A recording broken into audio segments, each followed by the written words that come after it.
ایسو ہمارے خدا یسوع مسیح کا فضل ہمیشہ ہم سبوں کے ساتھ ہوتا رہے۔ ایسو ہم اپنے خدا یسوع مسیح کے مردوں میں سے جی اٹھنے کی عید مناتے ہیں، کیونکہ ہمیں جو خوشخبری ملی ہے وہ یہی ہے کہ خدا یسوع مسیح مردوں میں سے جی اٹھا ہے۔ اس لیے ہمیں اب بیرونی اور خارجی کسی شہادت کی، گواہی کی، ریسرچ کی ضرورت نہیں ہے۔ اس بات کو یاد رکھیے گا اور کبھی بھی اپنے ایمان میں کمزوری یا ڈگمگانا نہیں کہ ہمارا خدا یسوع مسیح مردوں میں سے جی اٹھا ہے یا نہیں۔ سب سے پہلی بات جو میں اس زمن میں کہنا چاہوں گا وہ یہ کہ ہمارا خدا یسوع مسیح اپنے کہنے کے مطابق جی اٹھا۔ ہمارے خدا یسوع مسیح نے کئی بار اپنے شاگردوں کو اس بات کی تعلیم دی اور گواہی دی اور منادی کی کہ میں یروشلم کو جاؤں گا، مارا جاؤں گا اور تیسرے دن مردوں میں سے جی اٹھوں گا۔ خدا یسوع مسیح اپنے کہنے کے مطابق جی اٹھا ہے۔ اگر کوئی شخص ایسا ہے، کوئی ایسا عالم فاضل شخص ہے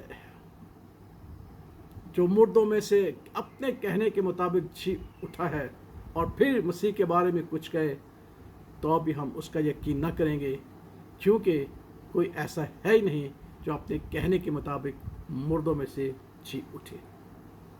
دوسری بات کہ ہمارے خدا یسوع مسیح کے جی اٹھنے کی شہادت، گواہی، خوشخبری فرشتوں نے ان مقدس عورتوں سے کہا کہ تم زندہ کو مردوں میں کیوں ڈھونڈتی ہو؟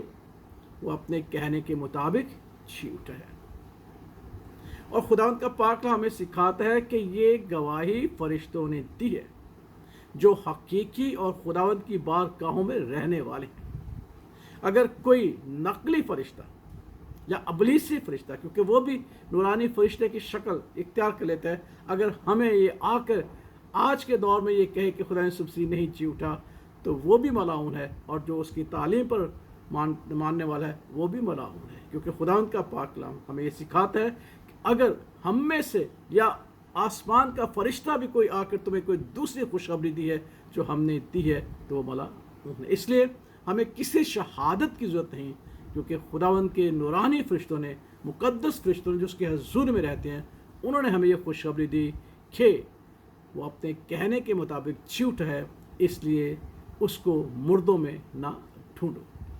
تیسری بات، مقدس پالوس رسول جس نے اپنی زندگی کا یہ وتیرہ بنا رکھا تھا کہ وہ مسیح کو اور مسیحی لوگوں کو جس طرح ہو ستائے، انہیں مارے، انہیں شہید کرے، اور جب خدا یسوع مسیح اس پر ظاہر ہوا اور اس نے کہا خدا تو کون ہے؟ اس نے کہا کہ میں یسوع ہوں جسے تو ستاتا ہے، اب اٹھ، جو میں تجھے کہوں گا تجھے وہی کرنا ہے۔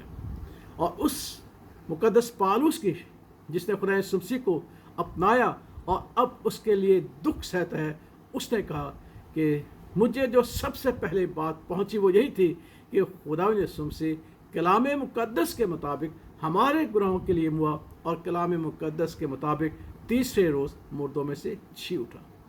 ایسو یہ مستند شہادتیں اور گواہیاں ہیں۔ اگر کوئی کلام مقدس جسے ہم پڑھتے جو خداوند نے دیا، اس طرح کا کوئی کلام کا ثبوت ہمیں دے کہ کس طریقے خدا نے اپنے نبیوں کی معرفت کہا، تو پھر بھی ہم نہ مانیں گے، کیونکہ خدا کا کلام جو ازل سے ابد تک ہے، جس سے اس نے قائم کیا ہے، کوئی ایسا کلام لا ہی نہیں سکتا۔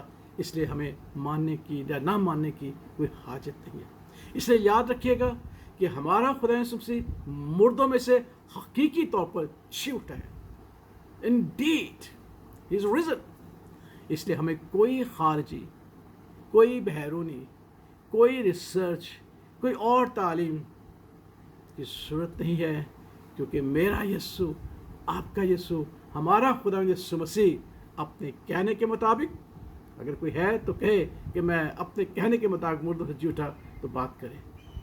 خدا یسوع مسیح فرشتوں کی گواہی کے مطابق جو نورانی اور خداوند کے حقیقی فرشتے ہیں، وہ بھی ایسی گواہی نہیں دیں گے جو ہمارے ایمان کو متنزل کرے۔